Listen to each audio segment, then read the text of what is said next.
રામ રામ ખેડૂત મિત્રો, ખેડૂતોની ચેનલ સૌરાષ્ટ્ર માર્કેટમાં તમારું હાર્દિક સ્વાગત છે।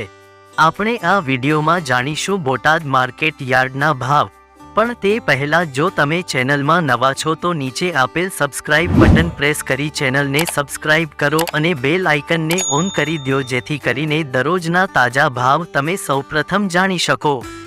તો આજના ભાવ આ પ્રમાણે રહ્યા હતા।